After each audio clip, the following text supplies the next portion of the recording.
harta-harta yang dilaporkan oleh kawan pajak sekalian sedang diteliti oleh Direktorat Jenderal Pajak. Ya, kita punya sistem, kita punya bank data. Bank data kita akan istilahnya dipadankan. Itu lagi-lagi tren tuh, dipadankan, dimatchingkan ya antara database kita dengan data yang disampaikan oleh pajak. Pajak harus merespon ini dalam waktu 14 hari. DJP bisa mengeluarkan surat teguran dalam hal wajib pajak gagal atau lupa melakukan repatriasi, memasukkan harta ke Indonesia, atau gagal investasi.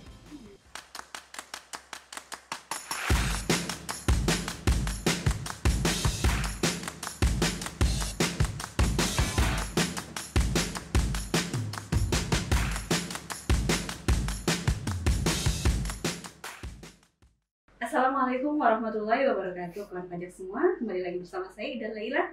Kawan pajak kini menyaksikan dan mendengarkan podcast Katalog gue Kanwil DJP Banten, tempat kawan pajak curhat, dialog, dan sharing mengenai peraturan-peraturan terbaru tentang perpajakan dan isu-isu terkini tentang perpajakan bersama para pakar, para tokoh, dan stakeholders Kanwil DJP Banten. Nah, kali ini kembali lagi bersama kita Pak Deddy Kusnadi. Seperti biasa, beliau adalah penyuluh pajak ahli madya di Kanwil DJP Banten. Nah, Pak Deddy nih, tahun 2022 ini kan spesial sekali nih Pak Deddy. Ada satu program dulu yang dicanangkan oleh pemerintah, namanya program pengungkapan sukarela. Dan itu sudah berakhir di 30 Juni kalau tidak salah. Nah, ini wajib pajak, kawan pajak yang sudah mengikuti program ini, selanjutnya udah gitu, udah beres aja gitu, atau ada yang harus diperhatikan, yang harus diketahui oleh kawan pajak? Iya, jadi kawan pajak sekalian, program ini ditawarkan oleh pemerintah kemarin bulan Januari sampai bulan Juni, selama 6 bulan ya. Alhamdulillah animonya cukup lumayan, walaupun tidak sebesar teks amnesti dulu ya. Itu teks amnesti dulu hampir 1 juta wajib pajak. Kalau sekarang nggak sampai 500 ribu. Tapi melebihi dari target ya Pak ya? Masih lumayan, hasilnya juga lumayan. Dan teman-teman kawan pajak kalian, ada beberapa hal yang harus diperhatikan setelah program ini berakhir. Ya, itu harus diperhatikan itu. Jangan sampai tidak diperhatikan. Untuk yang mengikuti program ini ya? Untuk yang mengikuti dan tidak mengikuti. Dan tidak mengikuti juga. Wah, berarti semuanya nih harus memperhatikan. Nah, boleh Pak, apa aja tuh? Baik, jadi PPS yang kemarin diikuti oleh kawan pajak sekalian itu kan berbeda dengan teks amnesti dulu. Teks amnesti dulu prosesnya adalah SPPH, surat pemberitahuan pemungkapan harta, itu diteliti dulu oleh kantor pajak. Ya, setelah clear baru masuk ke sistem, WP dapat surat keterangan. Kalau sekarang enggak, pemerintah membebaskan, silahkan masukkan apapun isinya, apapun datanya, masukkan. Terus keluar SK. Karena online, sendiri ya, karena online. Tapi ada konsekuensi. Konsekuensinya apa? Ketika ini masuk, nanti setelah ini masuk, akhirnya nanti diteliti. Jadi telitiannya belakangan. Kalau dulu penelitiannya di awal, sekarang di akhir. Gitu. Jadi sekarang ini harta-harta yang dilaporkan oleh kawan pajak sekalian sedang diteliti oleh Direktorat Jenderal Pajak. Ya, kita punya sistem, kita punya bank data. Bank data kita akan istilahnya dipadankan. Itu lagi-lagi tren tuh, dipadankan, dimatchingkan ya antara database kita dengan data yang disampaikan oleh pajak. Ya, dari data yang dipadankan itu, kalau ada ketidaksesuaian, ini nanti kantor khusus Direktorat Jenderal Pajak akan membuat daftar nominatif data-data yang tidak sesuai, dan ini nanti diturunkan ke KPP di mana wajib pajak terdaftar. Setelah diturunkan buat apa tuh data kemudian? Data itu setelah diturunkan, itu nanti akan diteliti dulu oleh teman-teman AR. Jadi kawan pajak kan masing-masing punya AR-nya ya. Nah, AR-nya itu yang harus diteliti. Jadi ini cocok apa tidak, kan? Terus besarannya benar atau tidak, seperti itu. Ya. Seperti itu. Nanti AR yang melakukan penelitiannya, seperti itu. Gitu. Jadi Dafnom dari kantor pusat Direktorat Jenderal Pajak diturunkan ke KPP, diteliti oleh AR. Setelah diteliti, kalau cocok Kalau cocok clear. Tidak perlu diapa-apain. Tidak perlu diapa-apain. Kalau tidak cocok. Nah, ada beberapa hal yang tidak cocok ya. Kemungkinan ada kesalahan tulis atau kesalahan hitung. Ya, kemungkinan ada harta yang dilaporkan tidak sesuai dengan syarat.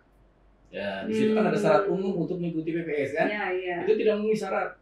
Nah, ada juga nanti harta kemarin kita janjinya mau investasi atau mau declare, atau mau repatriasi, itu gagal dilakukan. Nah, ada yang seperti itu. Gagalnya walaupun bukan karena si WP-nya, bisa terjadi juga ya? Bisa terjadi. Berarti ada tadi itu 3 ya alasannya. Kemudian? Nah, setelah tahu masalahnya, jadi ada jenis surat yang tidak perlu kualifikasi yang akan diterbitkan oleh KPP, ada yang perlu klarifikasi. Ya. Dalam hal hasil matching itu mengakibatkan kurang bayar atau ditemukan harta baru, itu nanti KPP membuat surat klarifikasi namanya. Diklarifikasi, kamu kemarin lapor 10 harta, ternyata di data kita ada 12. Itu yang dua lagi itu kemana? Gitu. Kenapa nggak dilaporin? Seperti itu kira-kira ya. Bahasanya seperti itu kira-kira. Dan ada surat yang tidak perlu kualifikasi, yaitu surat pembetulan dan pembatalan. Itu sifatnya jabatan. Ya. Oh, berarti tidak perlu wajib pajak tahu, langsung oleh kantornya sendiri dibuat. Yang diketahui ada salah nama, NPWP-nya sama, tapi ketikanya beda gitu kan. Ada saya namanya Dedi pakai I, ada yang pakai Y gitu kan. Itu dibutuhkan. Itu nggak perlu lah klarifikasi. Atau salah hitung tapi tidak mengakibatkan kurang bayar. Oh, ininya cuma beda dikit. Salah masukin angka gitu, salah ketik kekurangan 01 misalkan gitu kan. Itu dibetulkan. Ya. Sudah dibetulkan. Nah, nanti pembetulannya diinfokan ke wajib pajak bahwa SK-nya dibetulkan. Kemudian ada lagi pembatalan. Nah, kenapa tuh dibatalkan? Pembatalan ini karena dia mengikuti PPS tidak sesuai dengan tidak memenuhi syarat umum. Ya, syarat umumnya pertama itu kan kita PPS ada 2 kebijakan ya. Kebijakan 1, kebijakan 2. Kebijakan 1 untuk perolehan harta 2015 ke bawah, kebijakan 2 2016 sampai 2020. Bisa terjadi dia lapor hartanya 2015 ke bawah, tapi masuk kebijakan 2. Oh, salah masuk. Salah kan? Ya. Nah, itu tarifnya beda. Tarifnya beda dan perlakuannya beda kan gitu. Ada juga harta 2021 yang belum waktunya dilaporkan PPS. Dia laporkan. Dia mau ikut. Saya laporkan aja kalau takut katanya. Gitu kan. Karena kan PPS tahun 2022 masa sih sampai 20 Iya kan. Katanya itu salah gitu. Itu bukan periodenya kan gitu. Tidak usah dilaporkan. Nanti aja pas lapor SPT tahunan aja kan.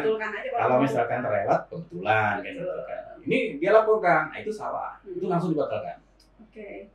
Itu terkait dengan periode. Kemudian ada yang terkait dengan syarat umum untuk ikut PPS, WP tidak sedang diperiksa. Ternyata dia lagi diperiksa.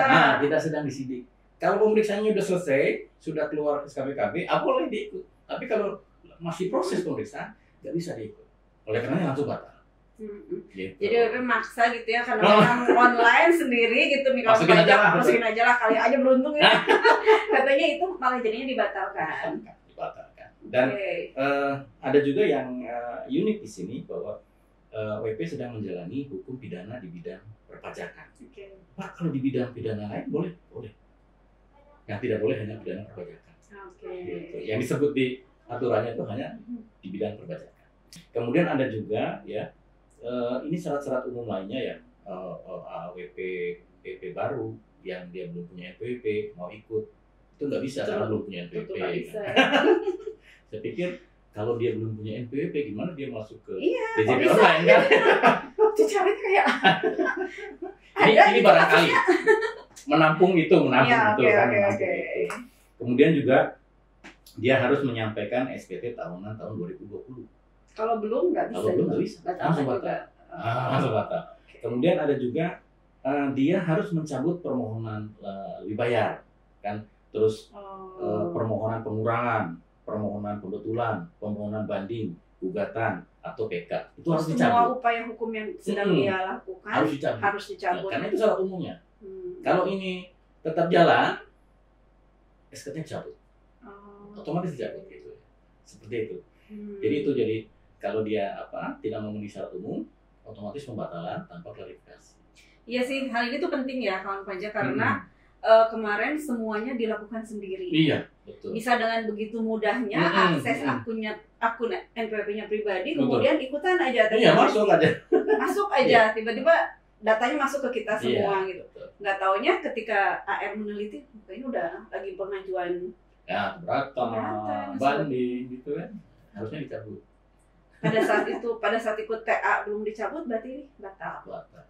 Ya kan, baik, jadi nggak boleh ngambek kalau misalnya ternyata kok dibatalin sih. Cek dulu nih lagi ngapain, sedang ada proses proses yang tadi atau enggak, keberatan, banding dan sebagainya itu.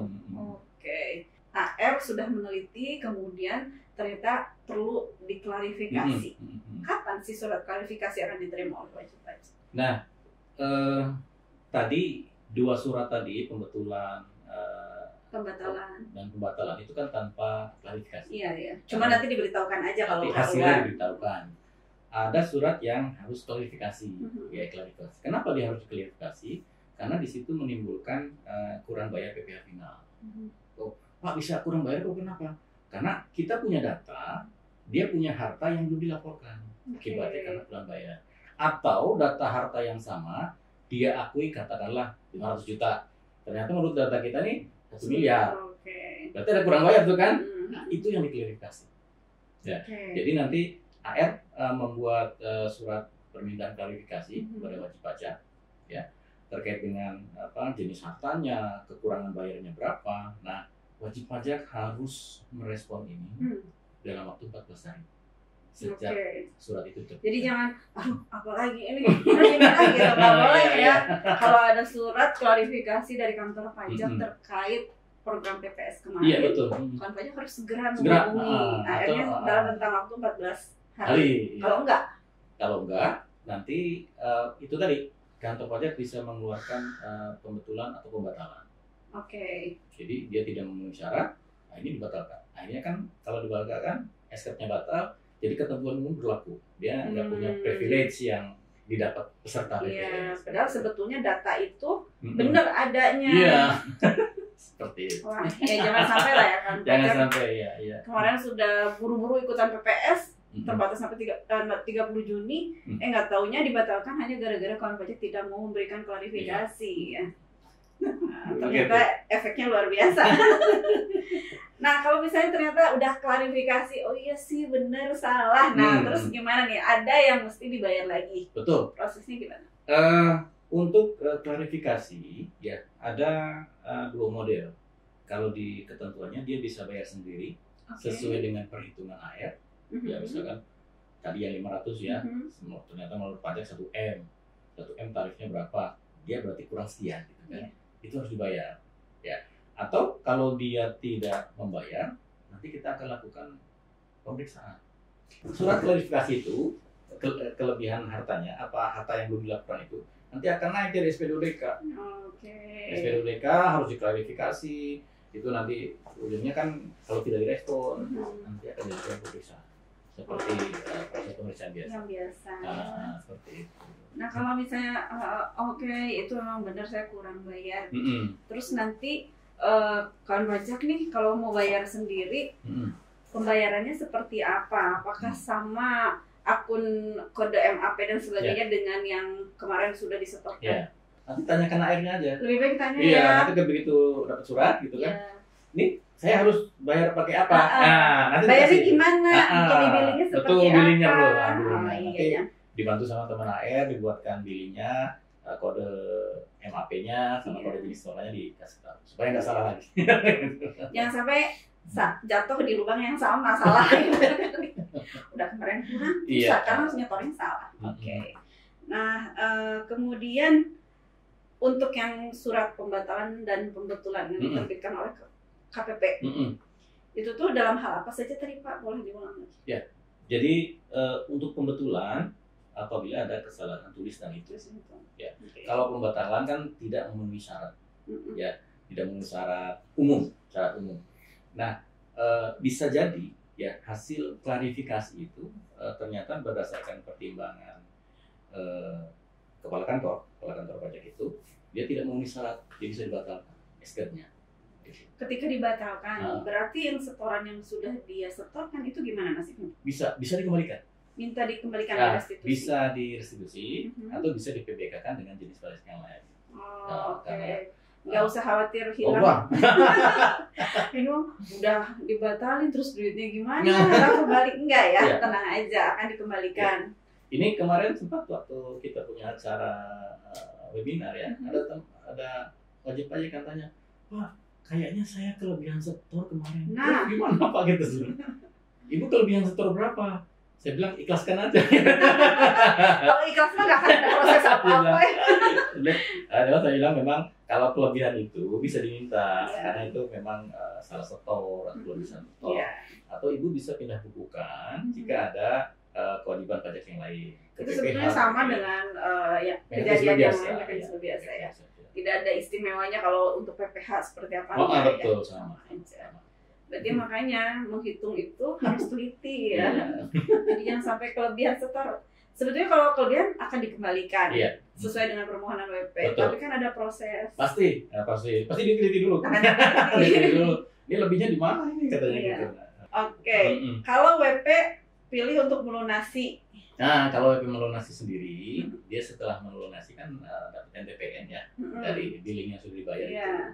Dia laporkan ke SPT PPH masa final. Sendiri juga melalui SPT PPH final khusus untuk PPS. Ada di tab PPS di situ. Oke, berarti kalau sudah bayar buka lagi akunnya, jangan lupa ya. Dilaporkan. Udah bayar tapi nggak lapor. Nanti disuratin lagi. Kok selesai. Oke, kan pajak. Jadi kalau nanti ternyata terbukti bahwa kan pajak kekurangan bayar PPH finalnya, segera dibayar. Setelah dibayar dilaporkan melalui akun NPWP kan pajak masing-masing terkait PPS ya. PPS. Sama aja berarti seperti kemarin pas mengajukan SPPH yang sama ya. Tombolnya sama di situ, tabnya sama. Oke. Nah, AR sudah melakukan klarifikasi. Selain klarifikasi ini, apalagi sih yang DJP lakukan? Nah, ini ada satu surat lagi. Ini surat sifatnya mengingatkan sebenarnya. Jadi DJP bisa mengeluarkan surat teguran dalam hal wajib pajak gagal atau lupa melakukan repatriasi, memasukkan hartanya ke Indonesia, atau gagal investasi. Mungkin dia sudah tapi belum lapor kan bisa jadi ya, atau memang belum melakukan repart. Nah, nanti dikasih pilihan tuh wajib pajak apakah akan membayar sendiri dengan tambahan tarifnya atau dilakukan pemeriksaan. Tambahan tarifnya itu berarti diperlakukan seperti tidak repatriasi. Betul. Ya? Jadi lumayan tuh berapa persen? Semacam declare ya. Jadi kalau di kebijakan 2 itu kan tarifnya kalau dia full, dia menerima manfaat full, invest dan repat, itu kan pakai tarif rendah 12%. Ya. Kalau dia hanya repat, tidak invest kan 14%. Kalau dua-duanya enggak, deklarasi aja 18. Nah, gitu. Berarti tambah 6%, lumayan lah banyak daripada mesti nambahin 6% lagi. Segera nih sebelum 30 September 2022 kalau yang repatriasi segera. Tapi bukan 6% beda. Lebih tinggi. Oh iya. Berapa tuh? Iya. Jadi kalau semula dia harusnya 12, ya. Itu kan 12 tuh full tuh ya. Kalau dia tidak invest, itu ada tambahan 3%. Seharusnya 14 jadi 15 gitu. Oh gitu. Tapi kalau dua-duanya itu enggak, berarti tarifnya tuh ada tuh lebih tinggi. 3% atau berapa? Lebih dari 18%. Karena dia gagal kan sudah istilahnya ingkar janji gitu. Walaupun ternyata gagalnya bukan karena kesalahan wajib pajak misalnya. Karena lupa gitu kan. Wajar lah lupa, tapi kan tetap jadi resiko wajib pajak ya. Dia harus menambah. Karena ada komitmen kan. Iya betul. Ketika memasukkan SPPH itu juga dia menandatangani komitmen akan melakukan repatriasi atau investasi. Iya karena itu juga waktunya udah dari Juli, Agustus, September dikasih waktu 3 bulan. supaya nggak lupa. Iya. Tapi kalau masih namanya manusia ya kadang lupa, berarti ada konsekuensi yang mesti ditanggung sama wajib pajak, itu bayar. Iya, bayar aja gitu kan. Jadi seolah-olah pemerintah berpesan, kemarin kamu janji mau masukkan, sekarang kan nggak masukkan, berarti tarifnya sama dong dengan cuma declare kan gitu kan, tarif yang paling tinggi kan gitu kan. Tapi karena you bayarnya agak ke belakang, tambahin dikit gitu, kira-kira gitu. Jadi sebenarnya pesan pemerintah itu, kenapa dia repot itu harus buru-buru? Sebenarnya kita butuh dana yang besar untuk modal pembangunan, ya.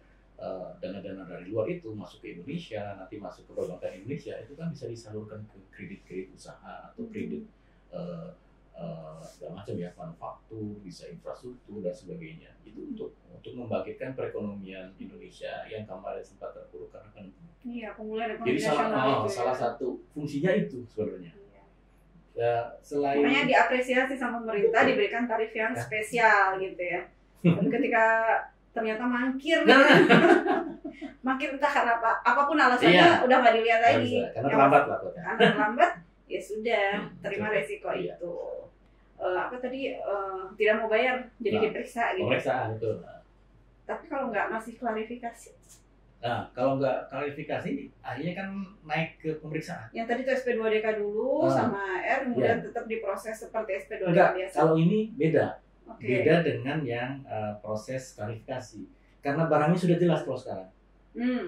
Jadi langsung diterbitkan diusulkan untuk pemeriksaan data prioritas, karena datanya kan udah ada tuh. Iya, udah jelas. Jadi angkanya kan sudah dilaporkan tuh, sudah declare tuh. Ya dari angka situ saja. Itu yang akan diperiksa. Iya. Pemeriksaannya lama nggak tuh Pak? Nggak sampai. Karena data prioritas nggak sampai 1 bulan selesai. Nanti keluar SKPKB dan harus dibayar. Kalau udah SKPKB mah udah produk hukum ya. Produk hukum. Udah itu maksudnya lebih baik kawan pajak sebelum melalui proses itu toh tetap harus dibayar juga gitu ya. Kalau memang ya bener nih, ya udahlah nggak usah ditunda-tunda, langsung aja dibayar ya. Karena kalau ini ada selisih tarif beda. Kalau misalkan dia hanya dia melakukan pembayaran sendiri kekurangannya, itu kan tarif tambahnya cuma 3%. Tapi kalau melalui pemeriksaan jadi 4,5%. Beda lagi.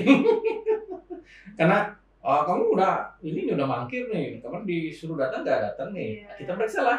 Kalau periksa kan ada tambahan tarifnya. Iya, ya itu konsekuensi. Sebetulnya manusiawi seperti itu ya, ada kesalahan, berarti ada tanggung jawab yang harus dilakukan ya. Nah, hak dan kewajibannya WP sendiri nih dengan setelah PPS ini berakhir. Iya. Jadi kawan pajak sekalian, hak yang didapat ketika PPS ini, kalau itu sudah clear, surat keterangannya, wajib pajak akan mendapatkan keistimewaan. Ya.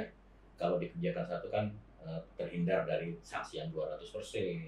Kemudian dia dapat privilege bahwa data yang disampaikan di SPPH itu tidak bisa dijadikan dasar untuk proses peradilan berikutnya. Jadi data itu dikit rahasia. Ya. Kalaupun nanti instansi lain mengungkap data itu, karena dia juga punya kan, mungkin dari PPATK segala macam kan gitu kan. Instansi lain boleh meneruskan proses itu, tapi data yang di kita tidak dikeluarkan. Bukan dari DJP. Bukan dari DJP. Bisa dipastikan bukan dari DJP. Ya, itu mungkin dari instansi lain yang memang mereka punya datanya, misalkan data rekening kan. Selain wajib pajak laporkan ke kita, data rekening kan ada di PPATK, ada di perbankan. Mungkin dari situ kan. Atau data harta, karena kita sekarang ikut ke komunitas internasional, kita sudah tergabung dalam komunitas internasional, kita dapat data ya, automatic exchange of information. Jadi data-data internasional sama data kita saling bertukar data. Ya, kalau ada wajib pajak Indonesia yang ada di luar negeri, dia punya harta, bisa dilaporkan ke kita. Ya, data rekening, data harta semua dilaporkan. Ya, data-data itulah yang kita seperti itu. Jadi itu ya pokoknya kalau dia ikut ini, dia punya hak untuk privilege itu ya. Itu dikit. Udahlah aman lah, nggak akan kemana-mana. Ini sama DJP tidak akan disampaikan kemana-mana. Kita bisa masih garansi seperti itu. Dan kalau yang kebijakan 2 kan, dia punya privilege bahwa tahun pajak 2016 sampai 2020 tidak dikeluarkan ketetapan pajak. Ya, itu sama dengan tidak diperiksa lah gampangnya. Dan privilege kedua sama dengan di Kejaksaan 1, bahwa data itu di-keep di rahasia. Tetap ya kalau rahasia itu yang mereka dapat kalau memang udah fix, itu udah benar SK-nya, tidak dibatalkan gitu kan, sesuai dengan proses tadi gitu kan. Dan ada beberapa hak dan kewajiban yang perlu kawan pajak ketahui, bahwa ketika SPPH itu dicabut, ya, itu kan wajib pajak diberikan kebebasan mau mengajukan pembetulan berapa kali terserah, ya, karena ini prosesnya online kan. Nah, ketika suatu waktu dicabut, ya, dan dia sudah mendapatkan SK atas pencabutan itu, dia tidak bisa mengajukan lagi. Nggak ada kesempatan. Nggak ada. Jadi dia udah ngajukan nih 1, terus betul 10 kali dibutuhkan, akhirnya ujung-ujung dicabut, hangus semua tuh. Jadi privilege tadi, keistimewaan tadi nggak ada, hangus lah. Berarti dia pakai mekanisme biasa. Jadi nanti data-data yang kemarin sudah dilaporkan jadi data kita. Iya. Dan itu akan diprosesnya pasti. Biasa ya. Pasti dengan tarif yang luar biasa juga. Kemudian kan? Nah ini ada satu lagi. Wajib pajak dia bilang sudah dicabut, cuma di sistem belum keluar tuh SK-nya tuh bahwa dia dicabut. Tapi pernyataan wajib pajak itu bisa menggugurkan SK, jadi SK itu dianggap dicabut. Walaupun sistem masih belum, katakan masih nyantol lah gitu kan, mungkin ada error lah, error gitu kan. Pas sudah dicabut nih Pak, tapi belum keluar gitu kan, itu dianggap dicabut. Dianggap dicabut. Kemudian nilai harta bersih yang dilaporkan tadi, harta uang segala macam, ya, itu dibukukan sebagai tambahan, ya, atas saldo laba ditahan untuk perusahaan. Kemudian tambahan harta dan utang itu dianggap sebagai perolehan baru di tahun 2022. Nanti dilaporkan di SPT ini. Tahun 2022 yang nanti dilapor di 2023. Iya, itu ada tambahan harta baru. Iya. Sama ya, seperti teks amnesti juga dulu seperti itu ya. Harus dilaporkan kan. Ada rentang waktunya selama 3 tahun berturut-turut atau gimana gitu nggak Pak? Tetap nyantol terus. Selama si harta itu belum berpindah ya. Iya. Cuma ada catatan bahwa harta itu tidak boleh disusutkan. Kalau jasa tidak boleh diamortisasi. Selama ada di situ. Jadi dia tidak bisa nanti jadi beban biaya. Karena dia sudah punya privilege kan, sudah punya keistimewaan. Udah mau dikasih keistimewaan masih minta disusutkan lagi. Berarti itu nggak boleh ya, nggak boleh disusutkan, nggak boleh diamortisasi. Nggak boleh ya, kecuali nanti misalkan hartanya sudah masuk, kemudian diperjualbelikan itu nggak masalah. Itu beda lagi. Beda urusan ya. Beda urusan kan, jual aja lah. Ini nggak bisa diamortisasi. Nggak bisa diamortisasi, jual aja deh, dijual ya udah urusan selesai ya. Kan? Oleh wajib pajak lawan transaksinya itu sudah diperlakukan seperti harta yang biasa. Harta biasa. Selain itu apa lagi Pak? Kemudian ini yang saya sampaikan tadi, bahwa data dan informasi yang di SPPH tadi tidak dapat dijadikan dasar untuk proses penyidikan, penyelidikan, dan atau penuntutan pidana.